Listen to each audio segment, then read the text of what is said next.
What is up, everybody? Welcome to the Ham Radio Crash Course. Welcome to Saturday. We got a fun build video, and I got some help. Don't worry. We've got Adam K6ARK back in the house again today, and he's going to be talking about his new antenna kit that's available right now on Amazon. Link is in the description to check it out.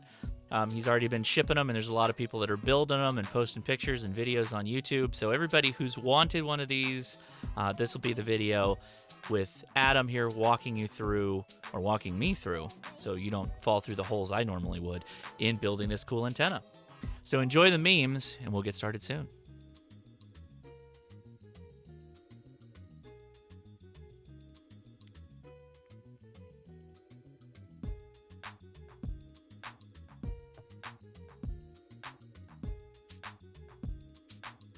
And yeah, Winter Field Day in the house. Kyle, I was watching your stream earlier. Good job out there. Hopefully everybody's having fun, staying warm, doing the whole thing. Hey, alrighty, everybody. How's it going? Thanks so much for clicking on the Ham Radio Crash Course. And if you're working Winter Field Day and you got this playing on in the background, you know, good luck out there. Make some contacts. As always, we will be doing the after chat after this show, and it's on the Discord. Adam will probably join us for a little while, and he'll be able to answer questions regarding the antenna build or just any kind of antenna questions. And we usually have a whole group of other folks in there who are knowledgeable about all that stuff. So any kind of ham radio question, bring it to the Discord after. That's the place to be. And I'll be live streaming that as well on Twitch, which is a little bit different platform than YouTube and sometimes fun in its own ways. So, all right, we got a bunch of comments in there. A lot of people already watching. Thanks so much for clicking on the live stream, guys. Really do appreciate it. I usually hit some news right up in front. Obviously, we have Winter Field Day going on, so maybe at the end, if we have time, which I doubt we will. But if you do have questions regarding Winter Field Day, I have a video out there from, I think, last year. We talked to one of the individuals. I think it was. I don't want to try and guess the name. I'm going to forget. But on Ham Nation 2 weeks ago, you can go check that out. And then on the podcast, the Ham Radio Crash Course podcast, I went over the most pertinent rules that you would need to follow or pay attention to when you're starting out to do Winter Field Day. So there's plenty of information out there to get started. But let's hit some news, and sadly we got to start things off on a bit of a somber note. So Susan Izzo, Dawn Izzo's wife, passed away, and it's a horrible tragedy. It was very sudden, and there is a GoFundMe set up to support Dawn and the other, or just Dawn. It's really hard for me to talk about this because it was sudden, and this is obviously affecting kind of one of us, and my heart goes out to Dawn, and it's just really, really sad. So I mention it up front. Sorry to bring everybody down a bit, but it's important to mention. So the link is in the description if you want to help out for that. So just an FYI on that. Okay, so the next one, I need to make a note of this because I saw this coming up on Twitter and some other places, and I got tagged and DM'd some questions on it. There was this image that went around from Elon Musk talking about the Tongan volcano explosion, and then someone replied to him, this Lord Fustua, I hope I'm murdering that name, basically mentioned that they're working with someone to airdrop ham radios into Tonga. And I believe they were taking donations and something along those lines. I just want to say I'm not really condoning this either way, and I don't know of the veracity of how accurate these claims are. So if you were thinking about supporting some efforts to Tonga, just be careful with where you might be putting your money. Be careful with this. This is some stuff that's like, I don't know exactly how this is all going. There is a post to Reddit, which I will drop here. Let me copy that. I'll drop it in the chat. You guys can go check it out. Like I said, just be cautious with this. It got like a bunch of airtime, like QRZ Now picked it up, and then they talked about it on Southgate Amateur Radio News, and I believe it showed up on Amateur Radio Newsline as like a kind of a blurb. And so I think people went off thinking, oh, yeah, no, I should go support this to help out reestablish communications in Tonga. As this Reddit post talks about, it sounds like there's not a ton of Tongan radio amateurs, and it's not necessarily something that they're just going to be able to like use the equipment immediately to get things up and running again. So people aren't really sure exactly what airdropping ham radio equipment is all about in this case. So just be extremely cautious with this one. That's all I will say on that. So I don't have enough information either way. Just be cautious is what I would say. All right, I'm gonna bring Adam in. Adam, how's it going? How's your week? It feels like we were just talking to you. It is going great. I actually got out for a soda activation today for the first time in quite a while. I've Congratulations. been pretty busy putting together a lot of antenna kits. So thanks to those that have purchased them, and I hope they're going well as far as your builds go. And if not, let's build it tonight. Yep, very good. We are gonna. Well, I'll be building one, and Adam's here, and hopefully you all have your kits. If we mentioned it last week that we'd be building it tonight, so we're gonna do that right now. We're gonna pull over to the overhead. I do want to mention there's somebody. How can anyone not support that? Everybody needs comms in Tonga. To go back a step, I'm not implying they don't need comms. I'm saying I don't know if you support any of these individuals that your money is going to get to where you think it's going. Be cautious. Be cautious with your money and everything, okay? So I'm going to pull up the overhead really quick. Oh, hey, what's that? It's a new beanie. Leia did update the store, and I want to give a shout out to Leia really quick. We ended up producing, or she made some beanies that have the Ham Radio Crash Course logo on it. So if you do see that, that's what it's going to look like. Be very careful, though. There is a children's baby beanie. So be careful if you go buy this particular style of beanie. It's for babies. So if it's too, small, just keep that in mind. There's also an HRA beanie, and she made a Winter Field Day shirt. So for everybody that enjoyed your Winter Field Day this year, you may want to buy a shirt to commemorate it. So anyway, all right, back to the fun here. So Adam, I've got a couple of your kits, and we should probably talk about what you're actually offering here. So let me zoom out a little bit. You have and don't mind me, I went to a ham fest today, so I've got batteries and little odds and ends that we'll talk about on the after chat later today. We'll get that out of the way. So you've got two primary kits, right, Adam? And that allows you to do what exactly? Right. So there are currently two kits available. One with a male BNC connector that will directly attach to the typical BNC connector on a radio, like a QCX Mini or a Mountain Topper. And there is another kit with a female BNC connector, which may be a preferred option for some people if they prefer running coax, since most coax jumpers or lengths of coax have a male BNC connector on each end. You might want a female BNC connector on the feed point of the antenna. Right. And the link is in the description for Adam's website, which provides more information, and also the how-to, or your instructional document on how to make the antenna. And you're fulfilling, or I guess Amazon's fulfilling the orders, right, for all these? That's correct. Yeah, I would not be able to keep up with with fulfillment, so I've passed that on to Amazon to do it for me. It makes my life a lot easier, and it makes these available for a lot more people. Okay, and somebody's saying I got to boost Adam's volume. Ooh, all right. Is the quality decent at least? I mean, you sound good to me, but okay, fair enough. We'll give you another chance there if you want to try. Cool. So the kits can be built in one of three ways. The most common way to build the kit are either as a roughly 49-to-1 un-un for an end-fed half wave, which I think we're going to do tonight, or as a 9-to-1 un-un as a matching unit to help run a random wire with a tuner on a radio like a KX2. So. Right, and for everybody following along, I do recommend you go to the website, K6ARK's website, and there is a link to a Google Doc that we'll be looking through as we're doing this, and it'll explain all the different ways you can potentially set this up. So keep that in mind as we're doing what we're doing. So okay, we're gonna do the BNC male, right? Right. And there's some funny business we have to do up front. Is this the often mentioned SMD soldering that we must do? Oh yes. And honestly, it's not as bad as you think. The really the crux of the issue is not excuse me, not losing the dang thing in the process, but actually getting it onto the board is not too hard. Okay.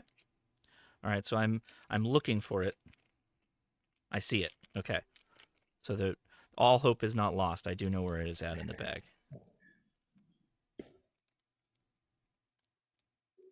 Okay.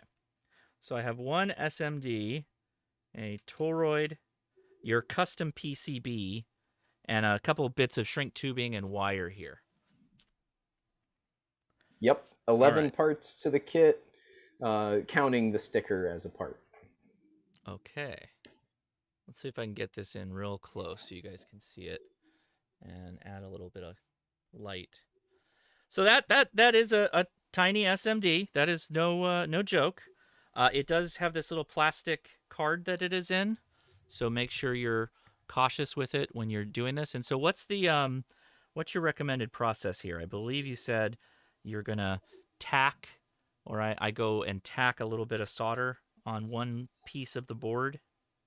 Yeah, so as N1CLC Chris Claiborne noted, one of the hardest parts is just getting the dang thing out of the plastic wrap there. So if you can grab with your fingers the little tab that sticks off the end, or perhaps with a second set of tweezers, Mm-hmm. that'll allow you to get tweezers with a fine point behind the little cellophane piece that covers the flat side of the packaging there. So Should I that's should I do that before I put the solder on the board, or how? Yeah, Okay. I would go ahead and get that capacitor out of the case so it's ready to go and just on your workbench there. And is it just plastic, like it's plastic backed, kind of blister packed kind of thing? It sort of is. Like a You can usually get the tip of the tweezers in kind of mid side of the capacitor there. So kind of along the center of the side, there's a spot where it's not stuck to it, and you should be able to get the tip in there and pop it out. Yep. Okay. And there it is. It's out. Oh, that was easy. Yeah, That it's wasn't hard. not It was too just a bad. little floppy piece of plastic there. So now I just have to remember where it is. And boy, this is really small.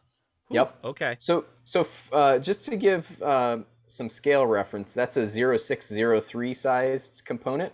Okay. And the components on the micro Pixie, for those that think they might want to actually build one of those, are smaller than that. They're maybe half that size. Wow. Okay. Yeah. So I'm for everybody saying, "Oh, the focus is stuck. The focus is stuck." These pieces are so small that it's hard for me to get any one thing into focus. So do bear with me while we do this. So I'm going to try and focus right on the board. So this is where we're going to be. Okay.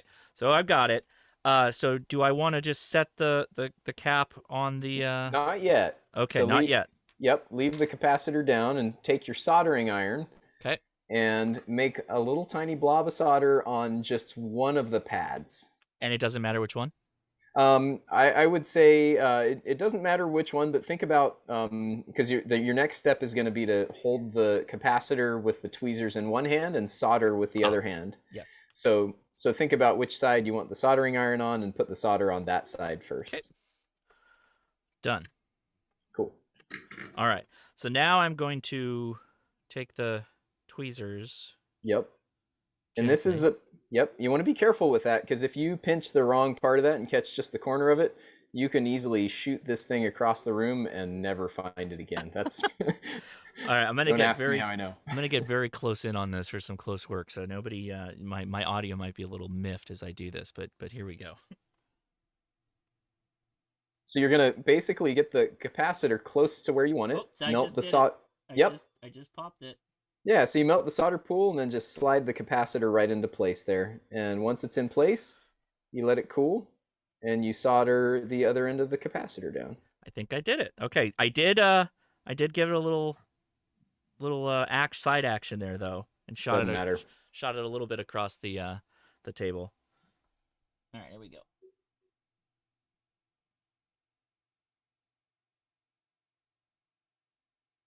Okay.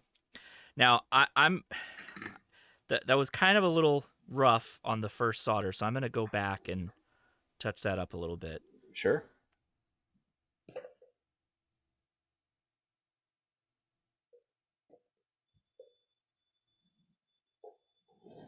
Much better. I'm much happier with that. Nice. Okay. There. Okay. So that's it, right? We're done.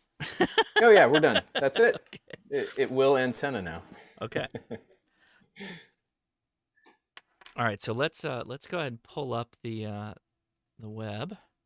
Yeah, so your second step is step 2 is getting the little stub of wire that the kit comes with into the strain relief hole and then into the pad that it gets soldered to. Ah. And one thing I'm actually thinking I might change with the instructions, and we can demonstrate it here on the video today, is to actually get the wire fully into its sort of final seated resting position Okay. before you solder rather than after you solder. So so go ahead and strip off just a small, very small amount, maybe an eighth of an inch from the end of the wire, This guy, right? from the end of the black poly stealth wire. Okay. So just a little itty bitty piece, right? Like. Yep. Mine is not cooperating.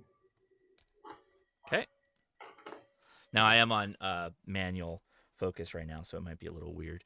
But yeah, I just took a little bit of the shield off there. Yep. So then what I think what I say in the instructions is to stick to look at the top of the PCB and find the hole with that is a solder pad marked ANT for antenna. Got it. And that's where this wire is going to go for the end fed half wave. Now, if you do want to counterpoise on this, you're going to want to use part of this wire for a counterpoise. So I'll go ahead and do that on my build here. And what I typically do is cut this wire not quite in half, but about 2/3 and 1/3, and I keep the counterpoise wire a bit shorter, and that makes it really easy for me to tell which one's which. Okay. All right. So I am going to. So I see the hole marked antenna. Yeah. So rather than sticking that free end in the antenna hole, Mm-hmm.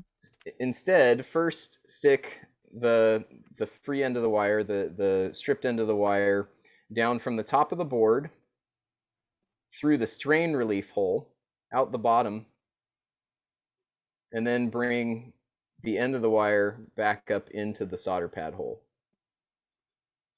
And when you say top of the PCB, that's obviously the written side, With the right? written side, yep, that's correct. And the antenna. So the strain relief is the hole that doesn't have the the pad. Right, it's the outer hole And next to ANT.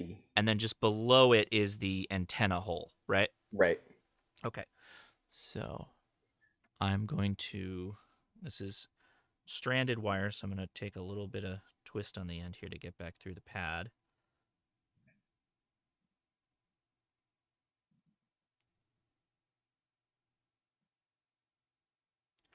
Before I solder, I'll show everybody.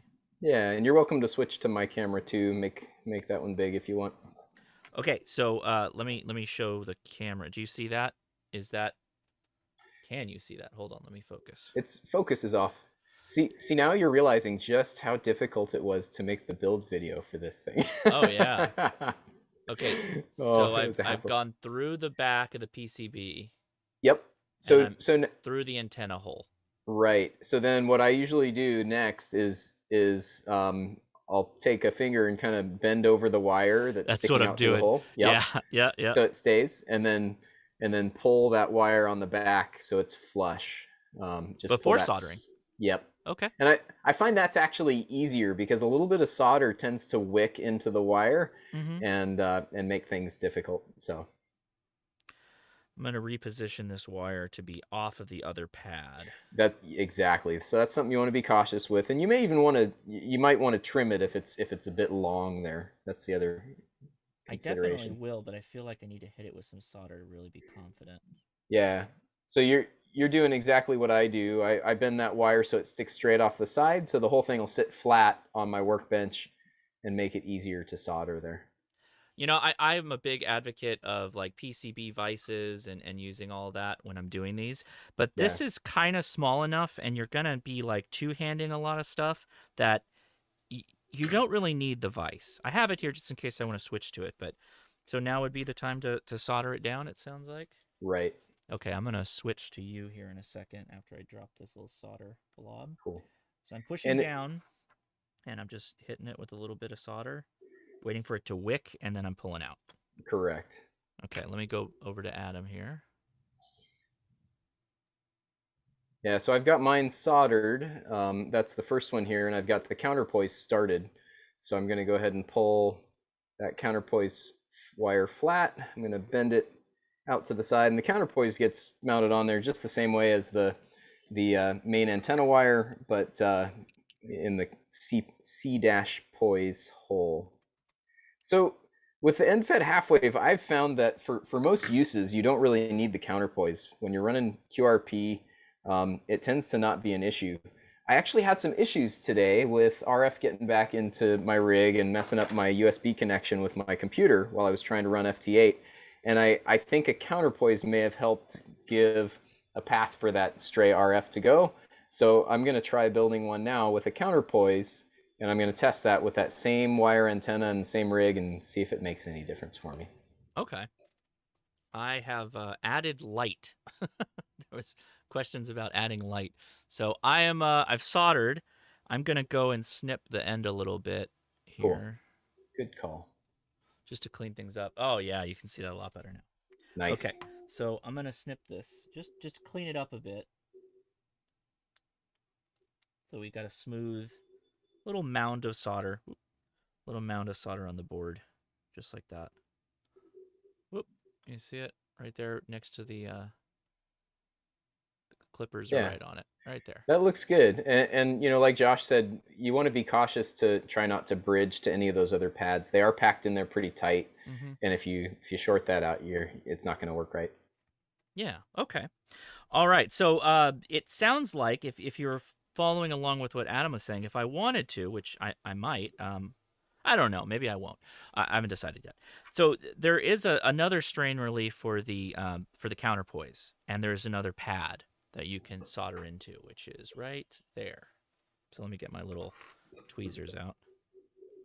That is the counterpoise hole. Yep. So you can solder into that if you so desired to. Yeah, and that's key for the 9-to-1 and Mm-hmm. random wire. You definitely need a counterpoise for that one. Now, since I do a lot of digital and I'm often on little QRP radios sometimes when I do it, that I have found that having a counterpoise does help even with an Hmm. end-fed half wave Sure. for that whole thing. So yeah, very good. All right, so let's consult the manual here for next phase. So we got our wire connected in, and you can see Adam's progress he's going along too. Look at those nice tight in pictures. So this really does help. And by the way, that SM that surface mount that he's got there, that top picture, that'll kind of help you out. That's exactly what I did on the right there. So follow along well with that. All right, now everybody's favorite is looks like getting ready to wind the turret. So we're doing the 49-to-1, which is the end-fed half-wave configuration. But again, you could do 9-to-1, and you can do 1-to-1 as well, right, Adam? If with this kit. Yeah, you can. It's a bit of a hack, I would say. It's not perfectly designed for it, and I'm actually looking at maybe version 2.0 having a slightly different PCB that makes it easier to also build as a 1-to-1. Cool. All right. Yeah. All right. I've got the magnet wire out here. I do like good magnet wire. Where do you source your magnet wire from? So I get it from I think it's Remington Industries magnet wire, and one of the things I like about this magnet wire is that I find the enamel burns off at a relatively low temperature. Awesome. So so you don't have to strip the enamel. You can just build it and leave the soldering iron on for 5 to 10 seconds, and it burns it right off. Okay. Okay. Very good. All right. So if I remember my 49-to-1s, and this is the website shows you how to do this, but you first got to fold over a bit of wire. So I've got 3 inches or so. Hold on. Let me flip back to me. All right, so get about 3 inches or so, about yay much, and fold it over. Little hairpin. Yep. Now, do you twist or no? I make a few twists right at the start there. You might be able to see it in my camera shot there. But I typically don't twist the two wires together. I just like them to sit a little flatter on the toroid. So I typically don't twist the bifilar turns Mm-hmm. for that primary and the first few turns of the secondary. Now, is mine long enough? Let's go back. Is my wire long enough there? This Um, twist. Probably, but I might go a little bit longer. Okay. There's plenty of magnet wire in the kit, so. Yeah, whenever I'm building a kit, I'm always like, I gotta make sure I've got enough magnet wire, and then inevitably you get to the end of it, and you've got like a foot left, so you could, you definitely can give it more magnet wire in most cases when you build things, right? Right.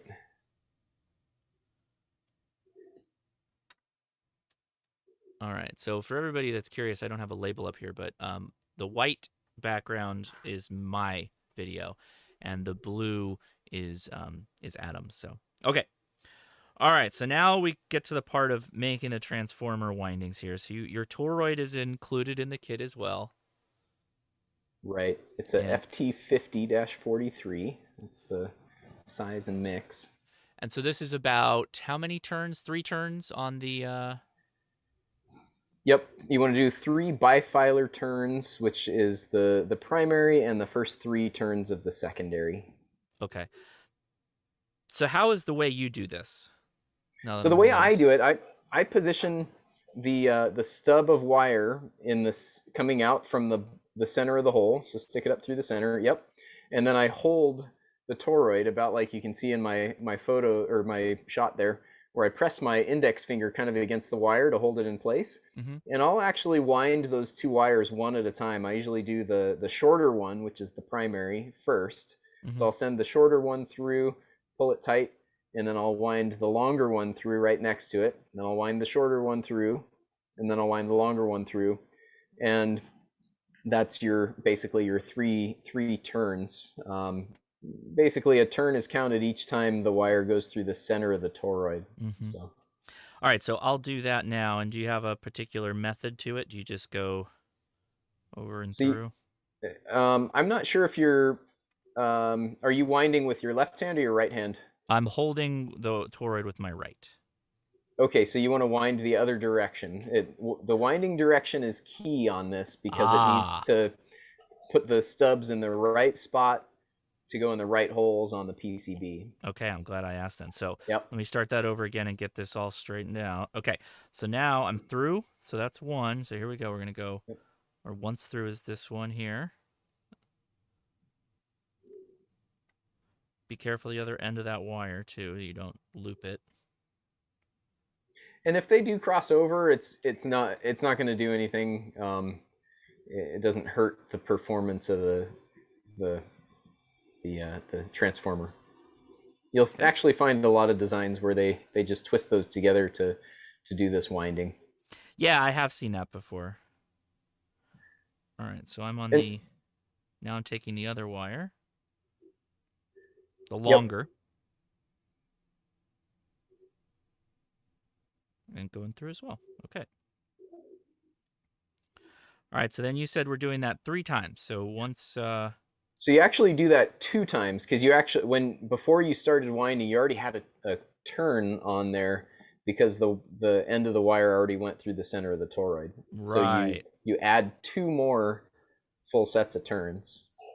Okay, let's make sure I've got them. Although I know you just said they can wrap over each other. I don't want them to. I don't know why. I've got an unreasonable desire not to I'm the let that same. happen. So I'm going to fix this right now. Okay, we're good. Okay, I'm happy again. It has to be pretty. How tight are you getting them on there? You generally want them pretty snug. The thing to be cautious of is that when you pull hard on them, you don't want to scrape the enamel off. Right. So I Good can't point. quite see there, but did you send the extra 2 wires through twice or just once so far? That's Looks like just once. once so Okay, far. So so here's one the more. second. Yep. I changed my hands for the toroid, so I'm on the other hand now to hold. Yep. Okay. This is pretty thin magnet wire, I have to admit. It's Yeah. kind of tough to keep a hand on it. Okay, so now we've gone through the second time with both. Cool. Okay. Now, this guy, does he then, the short lead, does he just come up and sit Yep. like that?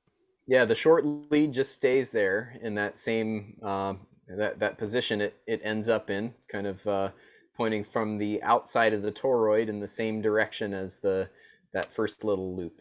So, Great. and then the next thing you do is just continue winding that long wire for 18 more turns. Okay. Because you've already done 3, so you need 18 more. So we'll just start recounting. So 1, Yep. make sure you don't catch everything all up in each other. So Yep. 1. This is always the best live stream, which when you're Oh yeah. wrapping toroids. And if you screw up, I just grab my tweezers again and just go along and count them. Just remember where you started from. So you started from the tag end here that's sticking out. That's 2.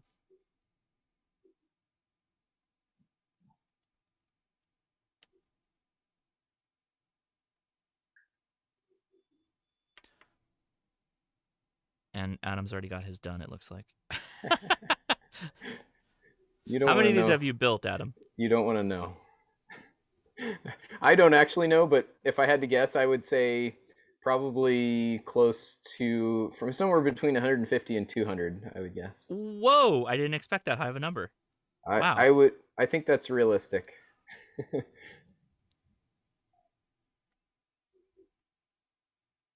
Okay, that's turn 5.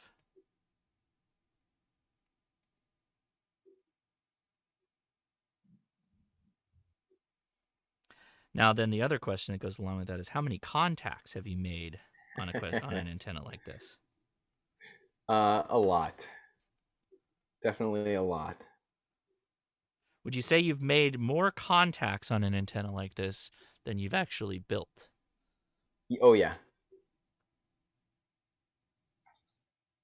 Let me get focused in on my wrapping here. Okay.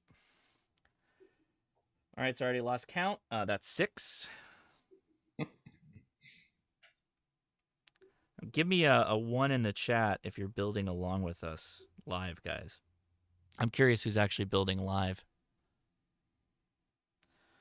So that's 7, 8.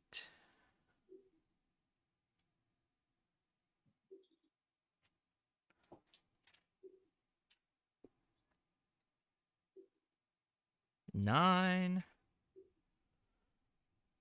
Oh, Leia brought me a beverage. Thank you. What? I got a beverage. That was 9. I'm halfway there. I'm going to recount really quick just to make sure. 1, 2, 3, 4, 5, 6, 7, 8, 9. 9. Okay. We got only one person and a Sean with a 0.5. Okay. 10.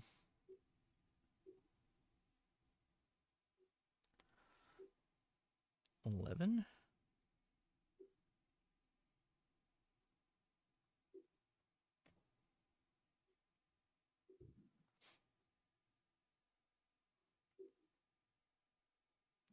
'Yeah, we need Jeopardy music to play. 12. I'm going to compact things a little bit here.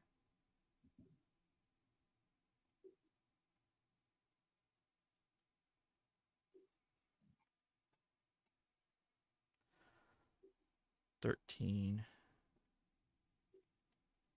So one thing I found with these, and I mentioned this in the notes, is that for longer wires and lower bands, you may need a few extra secondary turns. Sure. And for optimization on higher bands, you may need a few less secondary turns. Mm-hmm. And based on some testing that some friends have done, you actually you get a little bit better efficiency with 2 turns primary and 7 turns secondary for like if you're just running 20 meters and up. Oh, interesting. So you don't need Yeah, to go the full 18 here. but you would need 1 less primary turn, so you would do like Gotcha. 2 and 14 instead of 3 and 21. Does that cease to make it a 49-1 on at that point? No, it's still 49-1. The ratio is still a 7-1 turns ratio. Ah, So fractions, yes. Okay, let me recount. I think I'm there or I'm one off. So let's. Okay. 1, 2, 3, 4, 5, 6, 7, 8, 9, 10, 11, 12, 13, 14, 15, 16, 17, 18. I'm there. All right. So now I've got a wire hanging on the outside, the long lead, and then the short lead from the primary, and then the two together. So that's what I'm left with. Everybody see that? very nice. So you want those to finish kind of in the same spot, Okay. um, right over kind of on one side of the toroid here. See if I can get to focus. Yeah, there you go. And you You can can also pretty see it. much do that by just kind of spacing out your secondaries, right? Correct, yeah. And you need that because that's where the holes are on the PCB. Sure. Okay.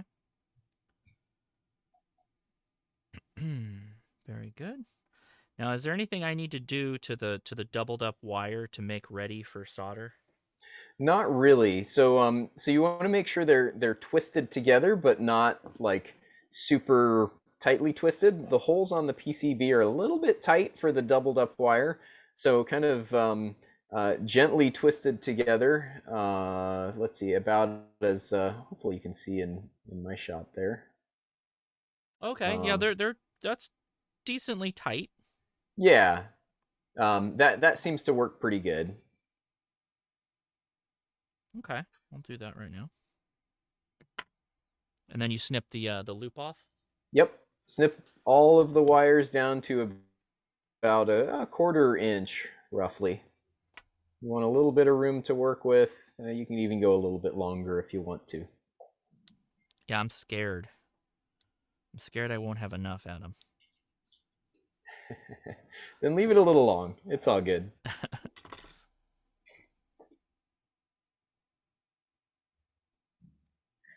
So I linked uh, the website for Dan AI6XG, and he's the one that did some testing on different measuring efficiency of these end-fed half-wave transformers and different styles of winding as well a little bit, and also if whether or not the capacitor is actually necessary. And what he found is that the capacitor is helpful for the higher bands, basically 17 meters and up. But for below 17 meters, the capacitor really doesn't provide any benefit at all and doesn't seem to make much of a difference. Here's the drink Leia brought me. Oh, nice. Wow. That's very fancy. Oh my goodness. Okay. So now we're let's see. We got our toroid wrapped. And I cut the ends. You can see all that. And now we've got our little boy, our little PCB here. So next step is what? Because now we've got to marry these two things together. Actually, three things, right? Because we've got a connector and a toroid and a BNC. We got to have them all play nice together, right? Right. First things first, you want to get that toroid onto the PCB. Okay. And so So this is the top is going to be where the toroid itself rests, right? that's right. Yep. So you can see the little graphic in the instructions. If you scroll up slightly, it'll show you in, ground, and out, just above the schematic for the end fed halfway matching unit transformer. That guy or down further? The one right above the transform or the schematic there, Oh where yeah, it I shows see. in, ground, and out. Yep. And if you wrapped according to the, carefully according to the images here, it'll put those wires in just the right places to where they'll end I up in the see it. holes. So, Okay, let yep. me point this out to everybody so that we can the RF field tech. What do I have for real? Is he asking me? Am I building this for real? I am. Michael Coleman with the super chat. I forgot I was going to be at work during the live stream, but I wound my transformer with you and will solder later. Very good. Thank you. Appreciate that. Okay, let me go over to my screen so you can see. So let me get as tight on that PCB as I can. Okay, cool. Great. All right. So the 3 holes on the left-hand side, this guy, that guy, and the guy that's a little bit in, is in, ground, and out. And so when you take your toroid all wound up, they will kind of slot into each other here. So let's That's right. try and do that now. A little bit fidgety, but it's not that bad. I guess making the tag ends a bit longer is gonna make this process easier. Right. And there's kind of a key point on this one where you want to be cautious and make sure that you leave kind of enough space between the toroid and the PCB. In other words, you need a little bit of slack to work with on those wires. You don't want to press that PCB solid against the toroid and solder it into place, because it'll make the next step that much harder. I'm guessing that's when we go to. Oh, no, wrong hole. I thought I nailed it. Nope.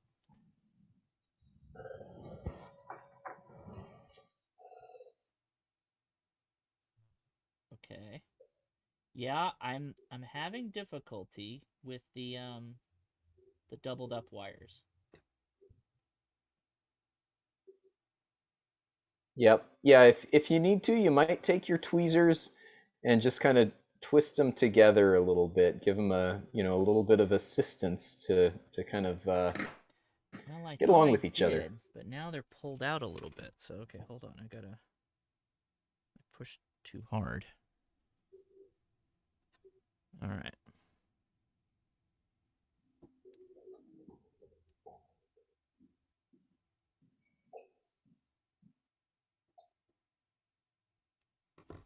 There Okay. you go. I hope that does it. Let's see.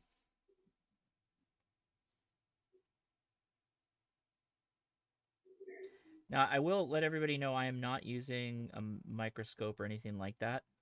It's straightforward enough that I think you kind of can get it without it. But if you do need that, you probably should consider utilizing it. Uh, hmm.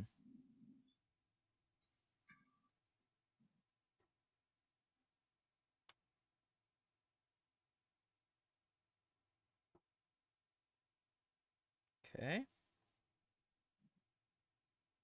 Okay, we got it. Now I just need to get the singles in.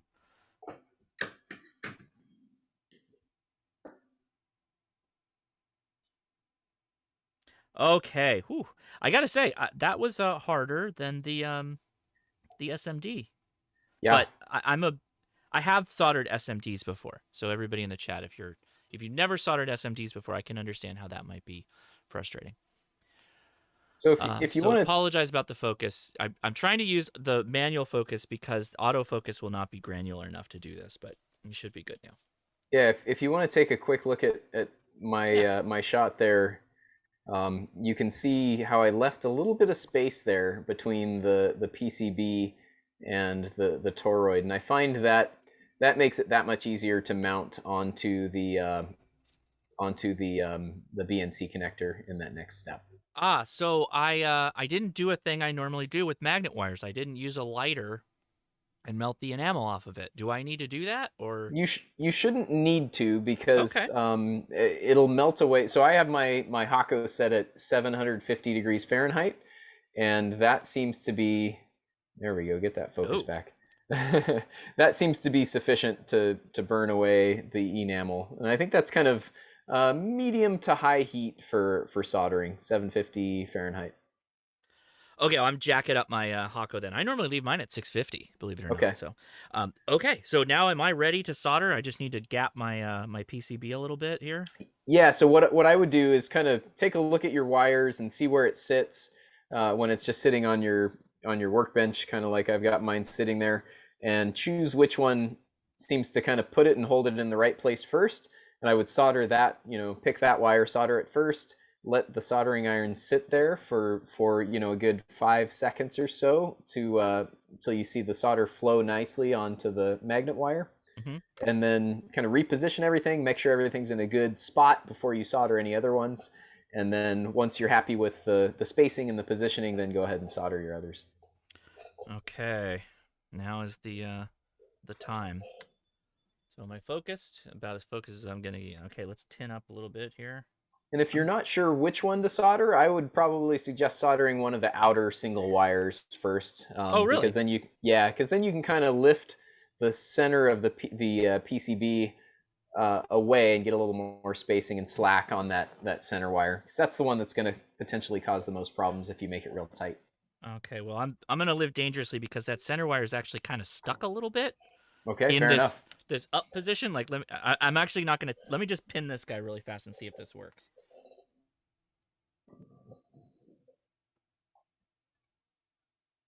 So I notice you've got a pretty thin tip on there. I actually still use the stock Hako tip, that little kind of medium chisel, Yeah, and I you do. find, yeah, I actually like it. I think it performs really well even on these little 0603 surface mount components. It's plenty small for that, and it transfers heat really well. So I did leave her on there a little while, and it's Good. at 750. So that's kind of the gap I've got. Cool. You see that? Yeah, that should work. And it's more gap on the doubled up wires than the two on the outside. So it's kind of got Yep. a hinge. I'm calling it a hinge Cool. look to it. All right, let's do the rest of these. I would say that may be a slightly more than I shoot for, but I think a little more is better than a little less. So, Yeah, considering this is my first one, I'll go with a little bit more in this case, right? To make sure it works, and then I'll improve my method with the other kits I've sure. got here. By the way, for everybody listening, for only the true diehards, I'm bringing these kits with me to Orlando. So if you come up to me, or maybe I'll figure out a game, and you ask about the Atom kit, and I've got one on me, I'll give it to you. Maybe it's just too easy if you ask. I've got to think of something. We'll think of something fun to do. Okay. So I think I've got them. Now it's a little dirty. I'm gonna trim the ends here. But is there any tests we can do, Adam, before we trim any ends? Um, yeah, you could. So, if you have a digital multimeter, you could check for DC continuity basically between all three leads. And if you do that by kind of touching the solder around them, that should tell you generally if you've got contact there and burned away the enamel enough. So Okay. that's a potential test. I'm gonna do that because I've been known to not do enough melting of solder, or sorry, enamel.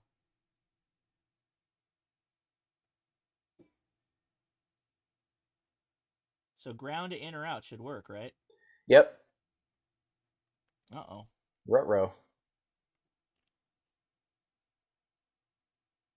Uh-oh. See, I've got it. Whoa, wait. Okay, we got one. Do we have one? Yeah, we got one. Looks like you need to give it the beans.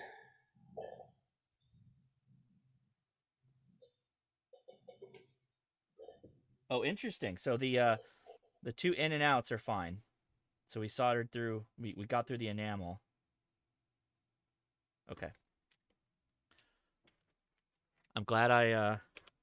Oh yeah, I loved. I have nicer multimeters that I use, but I like to use the Harbor Freight multimeters on the live stream. People sometimes laugh about that. So you caught me. All right, I'm gonna throw a little more solder on too, just to transfer heat a little bit. Cool. Yeah, I think that's where maybe that chisel tip helps a bit more. It just transfers more heat into the the PCB and the wire there. Yeah, you're probably right. How are we doing on time? Wow, time flew. These man build videos just they go so fast. They really do. Yeah. So, Josh, do you have this Hako iron in any of your Amazon stores or anything I on do. your? Yeah, I on my kit building and Shack Tools. There you go. So somebody's asking which iron we use, and I think you have the same one I do, the Hako FX868D, Yep. and you can find that in the links in the description there that Josh has got. Okay, so I want to make sure we're framed here. So I'm in continuity right here. Good old Harbor Freight. We're on, right? So continuity is just going to give you a reading other than 1. Yep. Okay. So I'm going over. I'm on the twisted pair there, and oh, I had it. Hold on, there it is. Okay, I got that. Now we'll test the other one.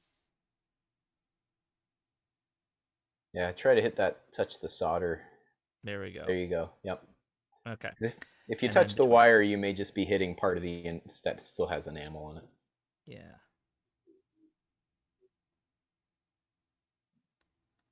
Well, yeah. There it is. Yeah. Okay, we're good. I I'm think calling you're that good. good. Yep. Now I'm glad I checked that though because I didn't have enough heat on that center pin there, and it was not happy about that. Yep. So you and I think what we're gonna do next might make it difficult to fix that if we did that wrong, right? Yeah, it could be. I mean, once it's mounted on the PCB, you can still kind of get to those and re-hit them with the soldering iron. I'm sorry, once it's mounted on the BNC, the Oh, okay. PCB's on the BNC, you can still generally reach those, but it's going to be a little trickier. All right, so I'm good now to snip. So I think I'm gonna snip. Yep. Okay, so we've pruned the base there. And so if we go, by the way, this is a pretty straightforward build, guys. It's still just a 49-to-1 unun. So everything you know about a 49-to-1 unun, if you've done it, it's still there. So now we're going to solder the BNC. So we've got our BNC right here. Let's flip it back over. Or maybe we'll go to Adam here. Oh, he's already way ahead, guys. Yeah, so one of the key elements here, and I think I described this in the instructions, is positioning of the PCB on the BNC connector, and you can actually see it in some of the photos on the instructions. But generally, you want to make sure you don't just smash it down onto the BNC, because then you're just going to short out that capacitor and other pieces Yes. on the Okay. ground, and it's harder to solder that way. So I like to get the posts on the BNC just slightly beyond flush with the PCB, as you can see in the image there. So there's just a little bit sticking out, and I find that makes it easiest to solder and kind of just puts everything in a nice position. The other thing you can see is that I kind of flexed the toroid up out of the way so I can reach as many of those posts as possible. You don't need to solder all of them. You need to get the center, of course, for sure. And then you need to get, I would say, probably at least 2 of the outer ones, 2 of the ground ones, and you should be good. So so Okay. reach that soldering iron in. And the other thing I'll note is that the outer ones for the ground, they really take a bit of heat to get Yeah, that solder to flow on them because they've they got do. the nickel coating on it, and it needs to get hot, and it's a big heat sink as well. So So it's kind of hard to show here, and I don't want to burn my fingers, but that center pin is a little bit hard to hit, but not that difficult. And these 2 outer ones with this whole hinge effect is pretty easy. Although, as Adam said, I probably went too far with my hinging, but that's okay. So I apologize. I'm not really going to be able to show you because I'm going to try and come down at it without pushing, though, because I don't want to slide it down on the connectors any more than I have. yeah, so if you want to look at my camera angle Yeah. there, you can probably see from the top, you'll see the iron come through into the center of the toroid there, to the center lug, and then the solder come in from just the side there, and I just solder it right into place, get good flow, and I'm done. Yeah. Okay. Yeah, I might be able to do that too. Let me see. Can I? Oh, mine's a little too hinged, but a little bit. Yeah, right there. So, yeah, when you come in, off camera, I went ahead and already tacked one on. So, Nice. and then the other sides are really easy because you just, oh yeah, you need a lot of heat. So my little tip is the thin tip here Might is struggle. Yeah. it's gonna be more difficult to heat this up. Yep. If you can kind of work up to the slightly, thicker part of that cone on the tip there, it might transfer more heat for you into the metal. But I leave mine on for, for a good 10 seconds or so on those ground lugs to get it to really flow.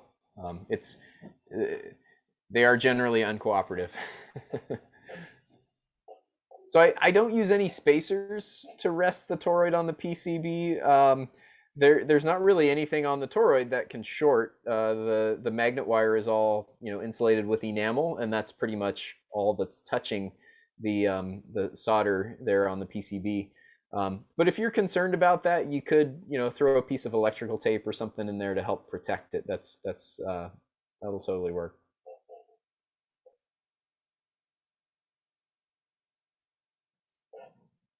Yeah, Mike notes that he built some of these based on my really old videos with the original method without the PCB, and it just used some BNC connectors. I think I've got one right here actually, that have a solder window on them. Yeah, you guys have the easy approach to building this now. Yeah. With Adam creating these custom PCBs here, this makes the whole process a lot easier. Before it was literally you wing it. So I'm gonna throw to Adam here. There you go. Oh Yep. yeah, I remember those. Yeah. Yeah. Those are for the that's for the coax when you're going to coax BNC Yep. connector. Yeah, these are good for RG174 or 316. And Matt N7MCB came up with the PCB idea, and after watching my video, he sent me. He said, "Hey, I built this PCB and used these BNC connectors." And I'm like, "Dude, that is brilliant! Can I run with that idea and expound on it?" So I sort of redesigned it, and that's why his call sign is also on the PCB, to give him credit for that, because I thought it was a pretty cool thing. Yeah, that's awesome. All right, so we did it. We're done. Pretty much, right? We just got to do the fun Yep. stuff, which is the heat shrink now, right? Final thing is the heat shrink, and one thing I'll note that I think I'm going to update my instructions, because I've determined that I actually really like, when I'm running a counterpoise with either a 9-to-1 or the end-fed half wave, I like to send the counterpoise out the bottom of the heat shrink and the Oh. antenna wire out the top. That way I can't mix them up ever. It makes it that much easier to make sure you keep So them. I don't need to run my wire organized. through the center of the toroid? Nope. Okay. It just comes out around the outside of the toroid. That's gives it a little bit of strain relief there. You can, if you want, for some additional strain relief, put a piece of the small heat shrink on right where it goes around the toroid, and that just gives it a little extra stiffness at that bending point to prevent it from fatiguing quite as fast. So that's something I'll let regularly me do go as back well. to my kit shot here. So I've got the heat shrink, right? I've got this heat shrink, and then what's the thick one for? So the thick one and the that plastic form is for a to make a small loading coil. So what I found with this end-fed half wave is that if you just if you make a 40-meter end-fed half wave with this matching unit, you will find that, and I think this is common with a lot of matching units, you'll find that it's actually resonant just above the 20-meter and 15-meter and 10-meter bands. It's not, they don't all quite line up, and I don't fully understand why. But if you put a loading coil of about 10 or 12 turns, about 6 feet from the feed point, you end up adding more loading on the higher bands than you do on 40 meters, Okay. and you bring the 20, 15, and 10 meters into better resonance. So it's a way to make the antenna more effective on more bands. And Adam is so now I can kind of push the toroid down a little bit, right? It's okay if it's sitting on Correct. top of the PCB with the solder points even. Absolutely, yeah. Okay. Adam And uses the adhesive yep. shrink wrap. I love this stuff. Yeah, and be a little cautious as you put that on, because it is tricky to get that 3/4 inch heat shrink to set in just the right spot. So go slow and just kind of, constantly work it into place where you want it. I didn't do a perfect job on this one, but I like to get it to extend beyond the bottom of the PCB and over the top of the Oh, toroid. okay. And if you get it below the PCB and above the top of the toroid, it holds everything nice and snug in there, and you don't need any kind of potting compound or anything to get that to be really solid and last a long time. Mm-hmm. So what heat shrink gun do you use? Um, uh, so I'm actually using a hot air rework station Oh yeah. that I use for solder paste and tiny components, but it's on the workbench here, so it's handy. So I will I'll throw another nod to the Harbor Freight. We're gonna try and get her done with the Drill Master heat gun. This thing's actually Nice, served me really well, believe it or not. I think I paid like I think I got it on a coupon for like $7, so it's nice. pretty stupid. You Okay, know, a heat gun's a heat gun. If it doesn't set your house on fire, it's probably good enough. it is hot though, so I'm gonna try and hold this with a with needle nose just so I don't damage myself. So yeah, the larger piece of heat shrink and that plastic form, which is actually just about a 3/4 inch section of drip line, irrigation drip line, is that's the form for that loading coil, and then a cover for it once you're done. I'm gonna try and move this around a little bit. Oh yeah, I can see. So the wire, the free floating wire, kind of makes this a little bit difficult. It's a little tricky. Yep. Yeah. So what I find is if you kind of hit one side Yeah, first, I'm noticing that. That's what I. Yeah, yep. yep, I it'll got get it it. to stick, and Yep. then you can kind of work the rest in. Oh, look at this. This is gonna be pretty.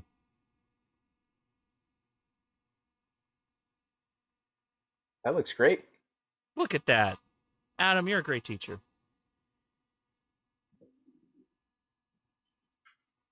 I don't know how much further I need to go with this. This is pretty much it. Yeah. Yeah, you're pretty good. Start melting the insulation off the wires. Yep, that can happen. Yeah, because the wires are small enough here that you got to be careful. So I think you can kind of. Oh, it's hot. Of course, I grabbed it. This is when you Confirm. grab. This is when you grab your lemonade. Let me use my cooling off hand to burn myself. Nice. That's what the I can drink's for. reset the injury counter.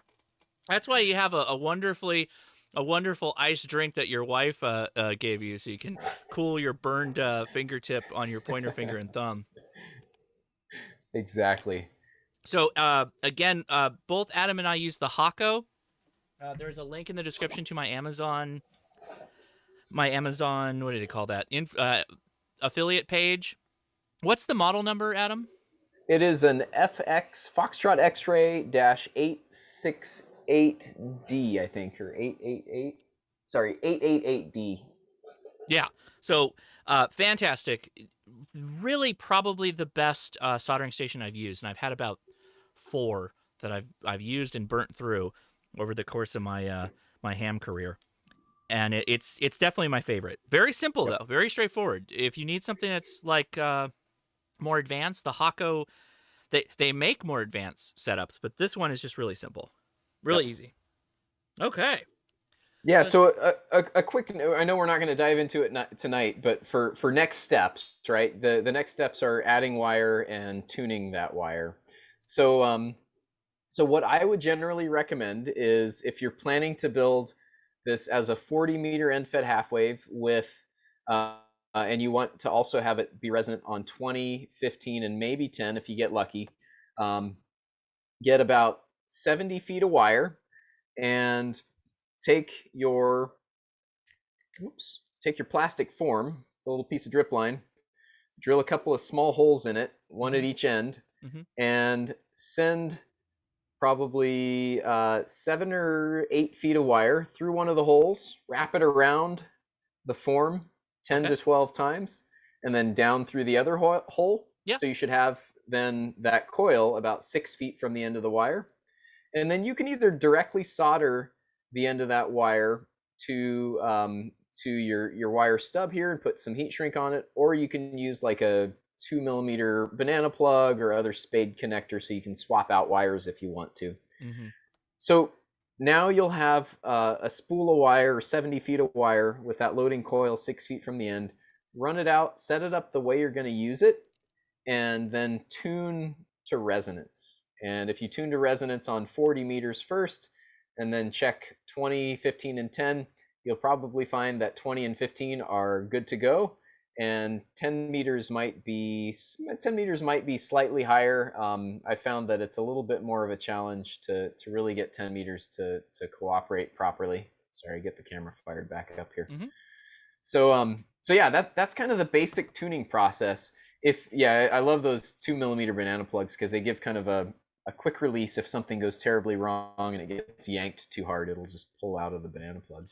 Yeah, so as far as wire goes, yeah, we did it. So we did it. The 26 gauge Poly Stealth, which is on back order right now, is probably the best portable antenna wire. That's what I highly recommend for that. Okay. So I'll show a quick shot on mine. I'm quite proud of it. Let's give you the final. And I think, Adam, you were saying that I know you've sent me one, which I have here. This is an end-fed half-wave. Yep. And this is the 9-to-1 Unon. And the 9-to-1 is actually really cool because it's got those little spade connectors. Do you want to? Where did you pick up those spade connectors from? Those were just on Amazon. Actually, you got the end-fed half-wave on the left, and the purple one is the 9-to-1. That's got the two wires. Yeah. Oh, I see them now. Yep. Yep. So it's kind of hard to see, but let me see if I can.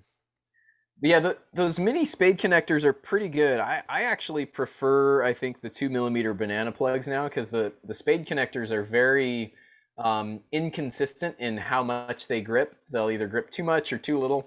And the 2 millimeter banana plugs seem to be they're consistent, and they're kind of just right as far as how much tension they can hold for a light wire antenna. By the way, those banana plugs are on Amazon, and you get a nice little, they'll sell them to you like 30 plus pieces, and it's cheap. It's like $5, $6, $7.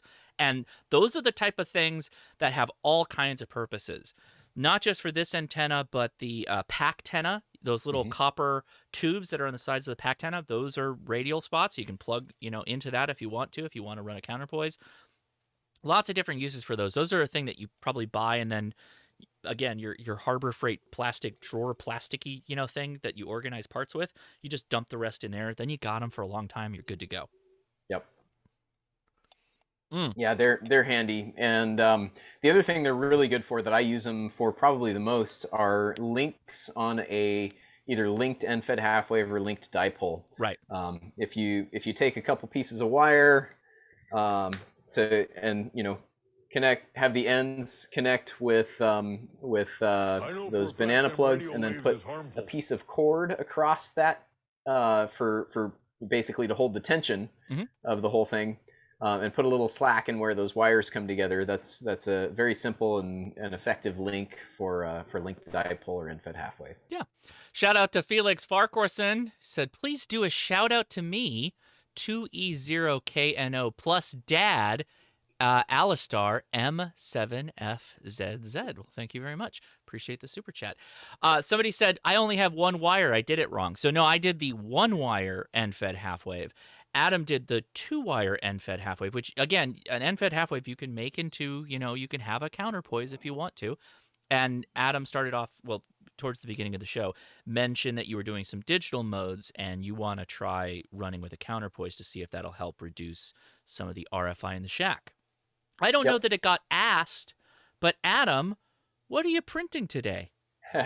So I have got a bed full of, let's see, I'll switch to the overhead cam again, but I've got a bed full of these winders that I'm hoping to get on the market sometime soon. That's great. So those winders that you had there, Josh, those were ones that I was purchasing from a kite store, and they were a little bit too small, and they got discontinued. So I decided to design my own, drafted this up in AutoCAD, and um, somebody had the great idea to suggest that where the heck did I put the one with the wire on it? Oh, Oh all right. yeah, find that one that you were showing me beforehand, so you can demo what you showed me. It's super cool. I've apparently completely lost it. I It don't know sounds where the about heck it right. is. At any rate, so what you can do with this little clip on the front of it is a BNC clip. So Yeah, look at that. you So clip smart. that sucker right into place. Mm-hmm. You wind your antenna onto this, and then when you're done, to secure everything, you just pop that BNC back out. There's a little groove in the bottom of this, and you put the end of the wire or the little piece of cord. I usually put about 6 feet So of smart. thin cord on the end of the wire. Drop that into the slot, put the BNC back in, and it holds everything in place. So you just can run with it, and you don't need any Velcro strap or any piece of bungee cord or anything. They're perfectly sized for about 70 feet of 26 gauge poly stealth or other similar 26 gauge wire. And yeah, so I've got a bunch of those on the printer. I've got a bunch already printed, and I've got some wire that I'm planning to put on them and get on Amazon for you guys to use along with your kits. I will show something else that Adam designed. He obviously a mountaintop user. Not really a 4-band user though, right, Adam? I don't have a 4B. So he designed this cover for the 4B. See the little bull's horns on the end there? So you can wrap your antenna on the bull's horns, and then there's that BNC clip that he added. Really smart. Really, Adam, you got all these really well thought out designs. It's really cool that with what you're coming up with. Really impressive. I'm constantly Yeah, thank impressed. you. So Like everything you do, man, is just like super smart. Like the they didn't make me an shrinking the engineer for nothing. Pixie, doing the antenna stuff, just really smart stuff. Like you really use that time that you've got when you wake up in the morning and before you go to bed to really use your brain and make cool stuff for all of us ham radio operators. It's really cool what you do. I'm always impressed. So thank you Well, so much. I appreciate it. And yeah, I said with wire on those winders, I got a big spool of PTFE coated 26 gauge stranded copper wire. It's not copper clad steel like poly stealth, but it's a heck of a lot cheaper. And I can give it to you guys for a pretty reasonable price. So yeah, I am planning on getting these winders out on Amazon. I haven't fully decided yet if I'm going to, openly share the STL file to have people print these. I probably will. I am going to, I just haven't gotten around to it, but I do want to post and share on Thingiverse the MTR 3B and 4B covers with the antenna winder on it. So I need to do some final tweaks on those, but I will be sharing those for anybody to print and use. They're pretty cool. Yeah. Oh, this is great, Adam. Hopefully this helps everybody when you go and build your K6ARK antenna, which is going to be a lot of fun. It's really cool to use out in the field, and so I hope everybody is able to get up and running quickly. And it's again, link is in the description for Adam's website, so you can go check that out and find out how to, well, not only it's on Amazon, we already mentioned that, but the instructions and everything else on there, make sure you go to his website. And please, Adam's YouTube channel is already linked in the stream as well here, so go sub to Adam. He definitely deserves it. Go look at all this. Not only is he engineering the cool stuff, Adam is the true engineer where he's engineering to solve his own problems effectively and efficiently so he can go have the most fun in radio operation when he's out there. So that's great. So there are a few questions about the paddles that I'm working Yes, the on. paddles. Yeah, so I do plan to sell these as kits, so you can assemble them yourselves.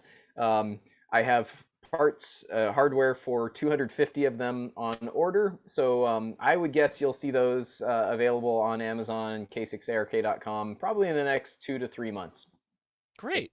So Well, you're soon. gonna need another printer. Are you already working on a printer farm? It looks like you're at max capacity in the background there. Right? Yeah, there's a dozen on that print bed right there. I gotta say, 3D printing has been such a boon to ham radio. It's just amazing. Yep. All right. Adam, you got time to head over to the Discord for a little bit, ask any question or answer any questions? Absolutely, yeah. I'll join you guys there. Okay, cool. I'll let you hop off then as I wrap up the show here. Adam, again, thank you so much for being on. It's always a blast when I can have you out here. It makes the hour just fly by. We already went past the hour, and I feel like we just got started. So That's how it goes. thanks for coming out. Well, thanks, Josh. Appreciate you having me. All right. Thank you, Adam. All right, guys. So next week, I want to mention next week is patron picks, right? Every first weekend of the month, I let the patrons decide what topic we're going to do a video on. The patrons have decided, and we're going to do a battery build. So I've got all these CW radios. I'd like to have a nice little 3 amp hour battery, one that I can recharge, one that has, enough power that it's not too big and bulky though. So I'm going to just build one. And I will be having special help that will be joining me for the show. So make sure you join in on the live stream next week. If this is the first time you're watching, of course, please subscribe and hit that bell because I do live stream every Saturday at 5 p.m. and then every other Wednesday for Ham Nation, which I'm now hosting here on the Ham Radio Crash Course. And if you are all interested, consider supporting me and my wife on Patreon, which she does the podcast with me every week. We've got a lot going on. Oh, Dawn. Dawn, you spoiled it. It's supposed to be a surprise, Dawn. So, yeah. Dennis, 86DM of Denko, is going to be joining me, and we're going to be building a battery and seeing if I blow it up live. And I did buy a spot welder, guys. I hope it arrives in time. All right, I'm going to wrap things up here. Big shout out to the patrons. Thank you so much. Big shout out to my wife, Leah. That worked out beautifully. My fingers have cooled down.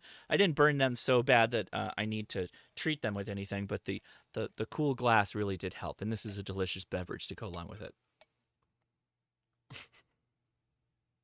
So, yeah, Dennis next week. Adam again, big shout out. So cool. This was so much fun. This was a really great show. And hopefully it helps people. I mean, that's why we're out here doing this I want to try and make videos that will help you all, and this goes right along with our CW operations that we're trying to increase our capabilities in CW. Again, it's not necessarily something that you're going to maybe become a full-time CW operator, but if you've been thinking about Morse code for a while and building to some level of capability, that's kind of what this hashtag stop drop CW, hashtag stop everything but CW, hashtag only CW. We haven't really come up with a name or that I really like. So basically, I'm trying to focus on Morse code and Morse code things for about a month or so until I can try and make a POTA activation. It's that's what this is about, and Adam's definitely the right guy to have on a show like that. So I'm glad he was able to hop on tonight. And last week too. So thank you again, man, sharing his time with us. Really appreciate it. Let's see. Yes, no, Jody, I've got multiple. I have been on a solid 1 for a while. I have definitely had some failures, but I think I'm always right ahead in the end. I've got quite a few passes, but a couple of failures. Tofei asks, will you make a video about the V-band Morse code? I don't know what that is. So make sure you maybe if you're on the Discord, send me a message, a DM on what that is. All right, thanks everybody on the Patreon side. Thank you so much for the support there. Thank you everybody watching here on the live stream. If you have not, give me a thumbs up and consider subscribing. All right, I will talk to you guys later. I'm going to take 5-10 minutes and then I'll hop over on the Twitch. I'll be live on Twitch at the Hammer to Crash Course, and we will do the Hammer to Crash Course after show. So feel free to join us over there. Link is in the description to Discord. Oh, by the way, everybody, we opened up Discord. I don't think we have the cell phone thing going on or the phone number thing anymore. And that's because Discord finally got off their butts a little bit and increased their user protection so our server just doesn't get flooded by bots. So if you're watching right now and you're like, I tried, he wants my phone number, I don't want your number. Don't worry, I don't want your number. We just did that because of the whole Discord craziness with some of the spammers that we had coming in. But guess what? That stuff's, I think, should be done now. So you're welcome to join us out on the Discord if you've been holding off because of that whole funky business, which I agree it was a bad situation. We should be out of that now. So please consider joining us. All right. I am Josh, KI6NAZ. I'll play out with some memes. 73.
All right, everybody, take it easy. Catch you on the Discord. See ya.